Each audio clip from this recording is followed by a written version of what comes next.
Cerita dimulai dengan adegan Mayor Daniel sedang menelepon seseorang di fasilitas pertahanan rudal Amerika di Alaska. Dari raut wajahnya, terlihat kalau pembicaraannya tidak berjalan dengan baik. Sementara itu, para petugas sedang bertugas memantau pekerjaan harian mereka.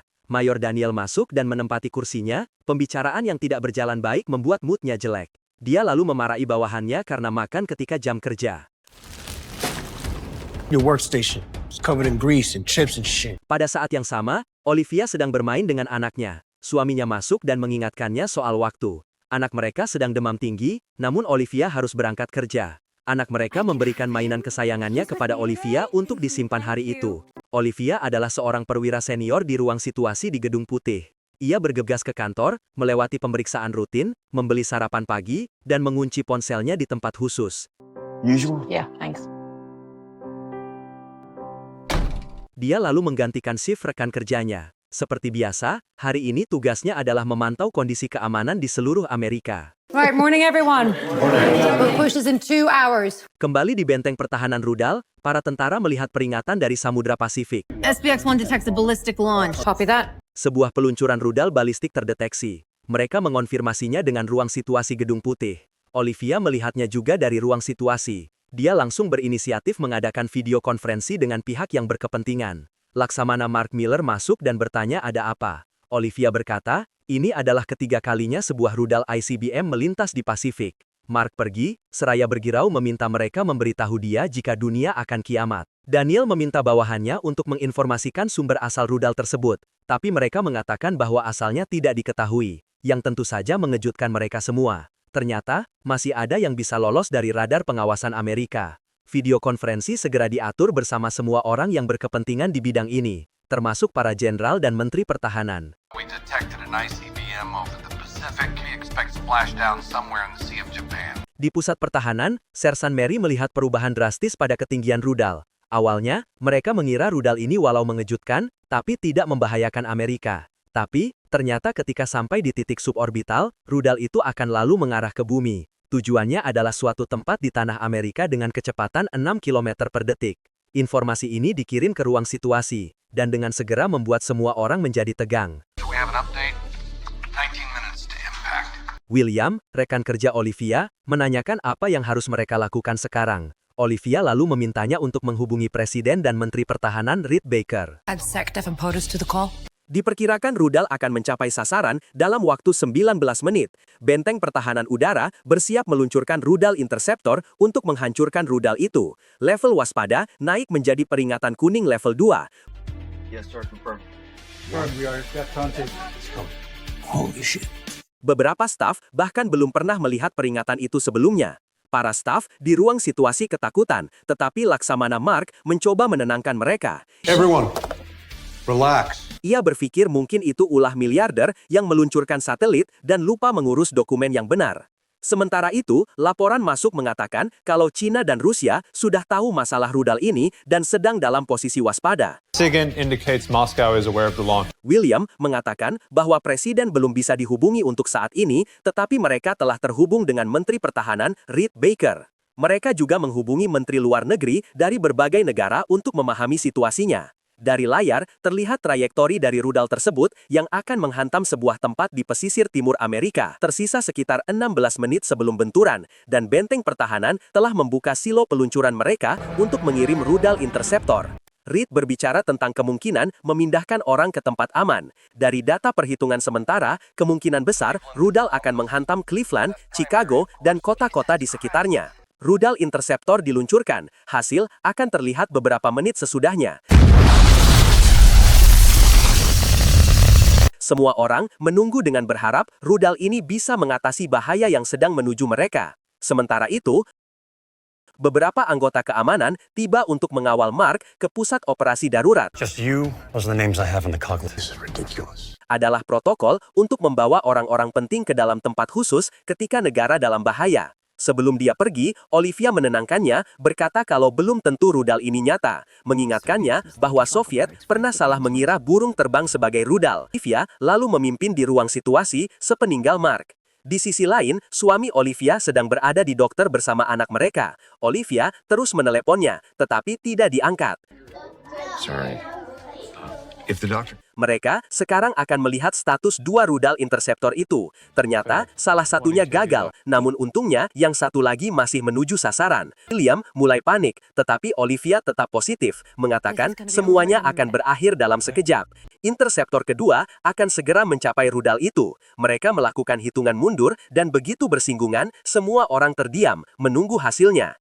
3, 2, 1. Confirm impact. Tetapi, betapa hancur hati mereka, hasilnya negatif, rudal masih melaju. Kondisi peringatan level 2 dinaikkan menjadi level 1, ini situasi waspada level tertinggi. Benturan akan terjadi dalam sekitar 8 menit, dan perhitungan terbaru, rudal itu positif akan menghantam Chicago. Hal ini membuat semua orang yang berada di pusat komando evakuasi panik, karena di sana ada 10 juta manusia. Mustahil memindahkan orang sebanyak itu dalam beberapa menit. Casualty estimate for a nuclear strike. 10 million primary, another 10%. Sementara itu, sambungan presiden terputus, dan Olivia terus mencoba menghubunginya. Dia meminta William mengambil ponsel mereka, sekarang tidak ada yang bisa dilakukan lagi, hanya bisa menghubungi keluarga. Di titik ini, menghubungi keluarga adalah hal terbaik yang bisa mereka lakukan, karena jika benar bom meledak di Amerika, dampaknya akan sangat dahsyat. Perang Dunia Ketiga bisa terjadi. Laporan menyebutkan bahwa pihak Rusia ataupun Korea Utara menyangkal kalau rudal itu ditembakkan mereka. Para tentara juga sangat terpukul. Mereka menelpon orang tua hanya untuk sekedar mendengar suara mereka. Waktu berkurang dengan cepat, selain doa, tidak ada lagi yang bisa mereka lakukan. Sementara para wartawan Gedung Putih melihat pergerakan tidak biasa dari para staf, mereka mulai bertanya-tanya dan mencari kejelasan. Salah satu staf diberitahu oleh pasukan penjaga agar lebih baik pulang ke rumah, membuatnya merasakan situasi ini bukan hal biasa. Seorang staf memberitahu Olivia tentang kemungkinan apabila rudal meledak di Chicago, maka Amerika akan membalas, dan dampak dari balasan ini tidak bisa dibayangkan. Olivia akhirnya berhasil membuat suaminya mengangkat telepon. Dia menyuruh suaminya untuk segera menyetir ke arah barat. Start driving. Go west as fast as you can. Suaminya tidak mengerti, tetapi Olivia hanya mengulangi kata-katanya, dan memintanya untuk mencium putra mereka demi dirinya. Dia menutup telepon, dan melihat mainan yang diberikan putranya. Tak terasa air matanya mengalir. Waktu hingga rudal mencapai sasaran, hanya tersisa 1 menit. Saat Olivia berpegangan tangan dengan William, Jenderal Brady bertanya kepada Presiden apa perintahnya untuk serangan balasan, tetapi layar yang mewakili Presiden masih tetap diam. Your orders, Mr. President. Sekarang, kita kembali ke awal lagi. Sebelum rudal ditemukan, lokasi adalah fasilitas komando dan kontrol Stratcom di Nebraska. Jenderal Brady turun dari mobilnya menuju kantornya di STRCOM, kantor komando strategis. Ruang situasi Gedung Putih telah menghubungi dan menyiapkan pertemuan online. Saat ini, rudal ICBM yang mengancam Amerika terlihat di radar. Jenderal Brady masuk dan diberitahu tentang situasinya. Dia bergabung dalam konferensi video. Sementara itu, Jake, Deputi Penasehat Keamanan Nasional, sedang berada di dalam mobil bersama istrinya yang sedang hamil. Tiba-tiba dia menerima panggilan darurat. Dia masuk ke pertemuan online saat sedang berjalan, dan semua orang mendiskusikan situasi tentang cara menghentikannya dan siapa pelakunya. Sementara itu, Jake memberitahu Brady bahwa Korea Utara memiliki kemampuan untuk melakukan ini. Tepat saat itu, sambungannya terputus. Dia segera berlari menuju kantornya. Sementara itu, Jenderal Brady menerima berita bahwa rudal itu telah suborbital dan menuju bumi. Dia tidak mempercayainya, tetapi dia diberitahu bahwa itu sudah terkonfirmasi. Jack tertegun mendengar berita itu. Mereka memiliki sekitar 19 menit sebelum rudal ICBM itu mencapai tanah Amerika, dan peringatan waspada level 2 telah ditetapkan. Dengan perasaan kacau, Jack berlari lebih cepat menuju ruang situasi. Mereka mencoba menghubungi Presiden saat rudal terus mendekat, tapi Presiden Amerika masih belum terhubung. Ajudan Jenderal Brady mengatakan, mungkin saja pelakunya Korea Utara atau Rusia yang menunggangi Korea Utara. Tapi siapapun pelakunya, ini adalah kerjaan orang gila. Bahkan mungkin saja seorang kapten kapal selam nuklir yang menentang atasannya, yang menembakkan. Mereka terhubung untuk melihat trayektori rudal itu. Lokasi dampak terkonfirmasi, yaitu akan menghantam Chicago. Mereka diberitahu bahwa rudal interceptor akan segera ditembakkan. Reed ingin tahu berapa tingkat konfirmasi keberhasilannya. Jack ragu-ragu untuk mengatakannya, tapi setelah Reed marah, akhirnya dia mengatakan ada sekitar 61% kemungkinan rudal itu akhirnya akan menghantam target. Reed benar-benar terperangah dan mengeluh tentang sistem pertahanan negara senilai 50 miliar dolar. Ternyata, hanya membeli peluang keberhasilan seperti lemparan koin. Our mid-course intercept system has a success rate of 61%. Jack beralasan karena keberhasilan 100% tidaklah mungkin, mereka seperti menembak peluru dengan peluru. Sementara itu, jet tempur bersiap untuk pertempuran udara. Pusat operasi darurat presiden dibuka, dan semua pekerja masuk. Jack ada di antara mereka. Dia terhubung dengan presiden melalui panggilan. Dia bergegas mengatakan bahwa mereka harus menghubungi Anna Park, yang memiliki pengetahuan baik tentang niat dan kemampuan Korea Utara, terutama untuk meluncurkan rudal dari laut. Sementara itu, Anna sedang berada di Festival Gettysburg bersama putranya. Dia menerima peringatan di ponselnya dan sebuah panggilan. Jack terhubung dengannya. I'm off today. Please. This is real.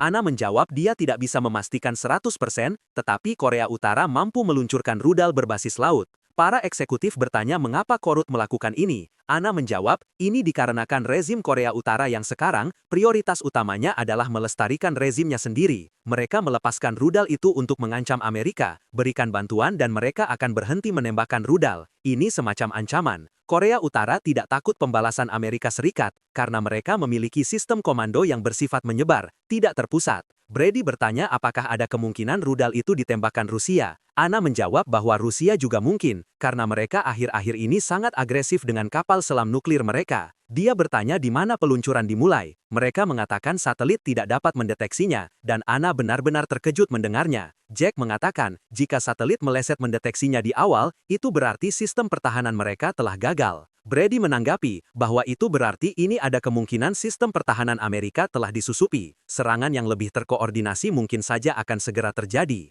Anna menambahkan bahwa Angkatan Laut Cina telah bereksperimen dengan beberapa sistem peluncuran yang dibantu kecerdasan buatan, dan ini mungkin juga merupakan malfungsi, tetapi tidak ada yang pasti. Sambungan Anna telah diputus. Rudal interceptor sudah mendekati target. Mereka memulai hitungan mundur. Semua orang menunggu dengan harap-harap cemas saat rudal interceptor itu berkontak dengan targetnya. Namun hasilnya negatif. Teror menyelimuti mereka. Rudal itu menuju Chicago. Peringatan berubah menjadi merah.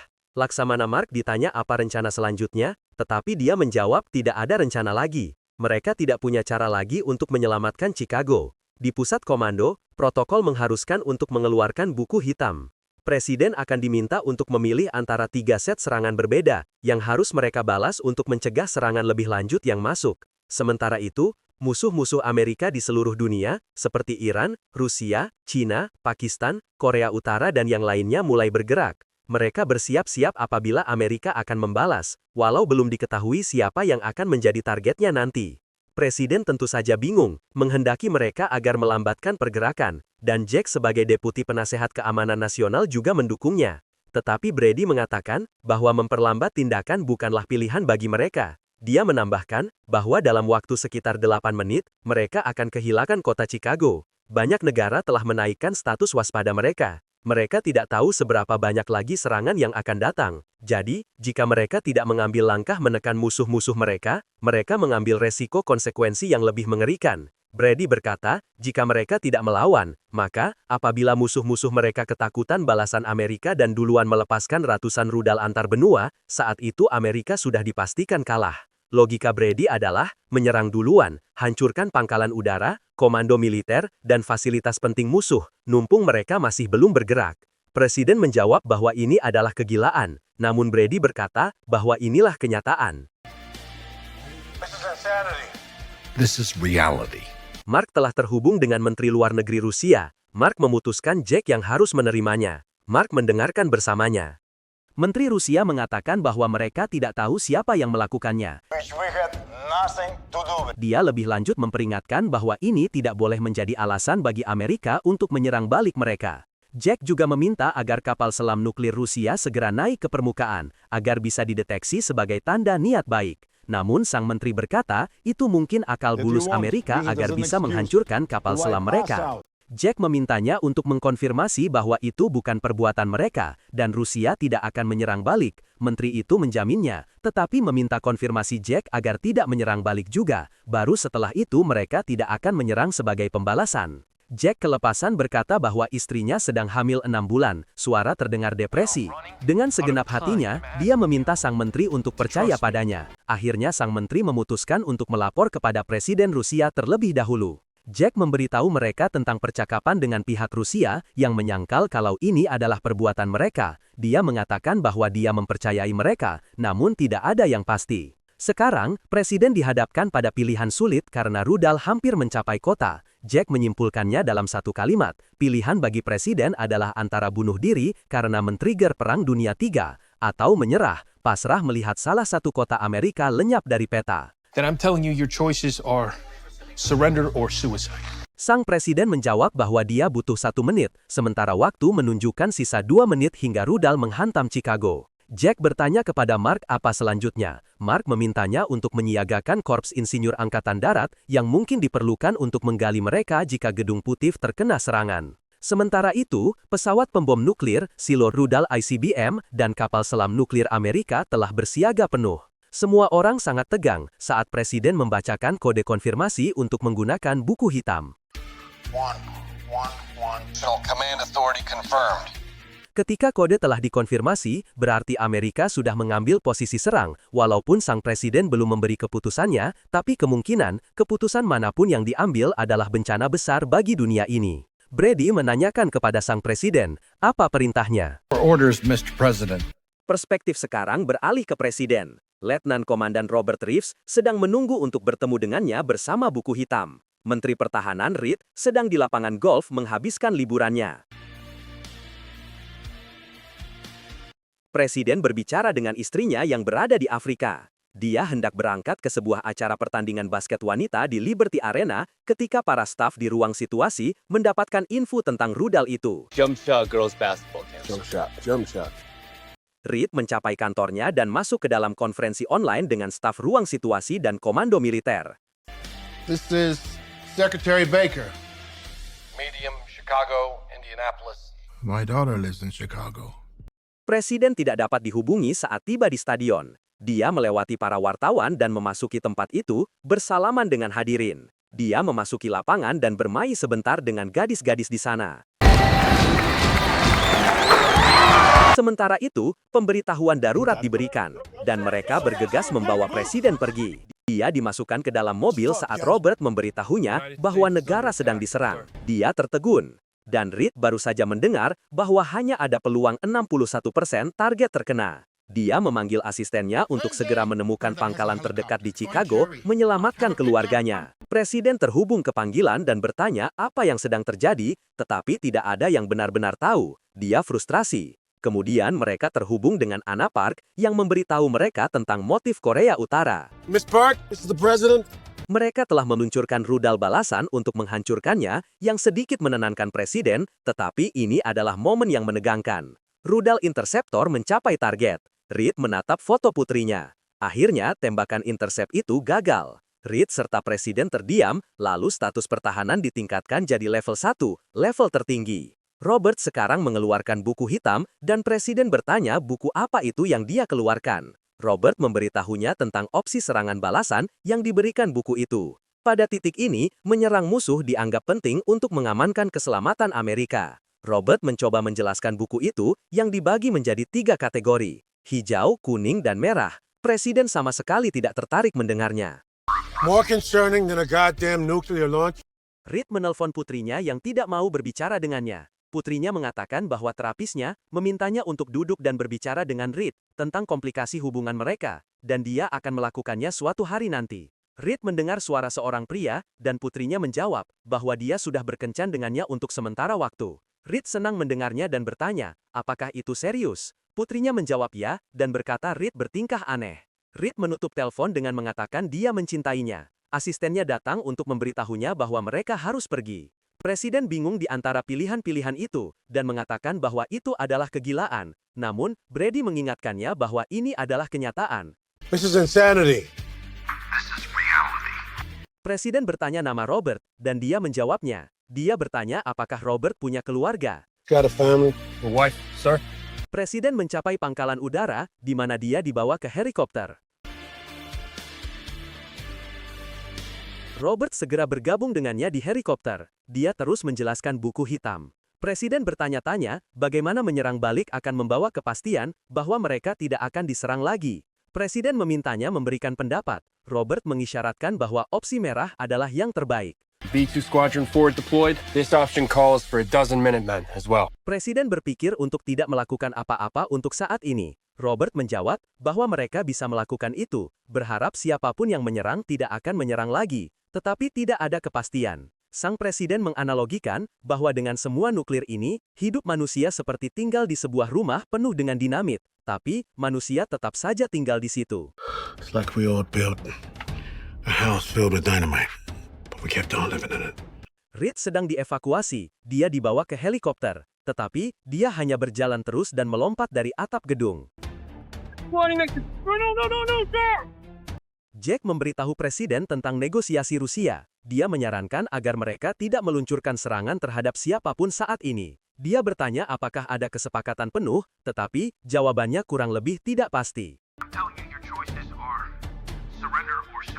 Brady mengatakan itu berarti sia-sia, tetapi Jack mengatakan jika mereka mengikuti saran mereka dan menahan diri, setidaknya ada peluang. Akhirnya, pilihan ada di tangan presiden. I'm gonna need a minute. Dia menelpon istrinya dan menceritakan semuanya. Istrinya terkejut mendengarnya. Is everything okay?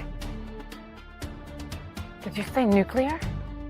Dia kembali ke konferensi online dan membacakan kode sandi. 1117. Orang-orang di kota-kota terdekat Chicago mulai berlari ke bunker untuk menyelamatkan diri. Mereka hanya orang-orang yang terpilih oleh sistem. Hingga film ini berakhir, sang presiden belum memutuskan untuk membalas. Bagi para pecinta film yang menonton ini hingga habis, menurut Anda, apa kira-kira keputusan sang presiden? Isi komentar Anda di kolom komen. Sampai jumpa lagi di rekap selanjutnya.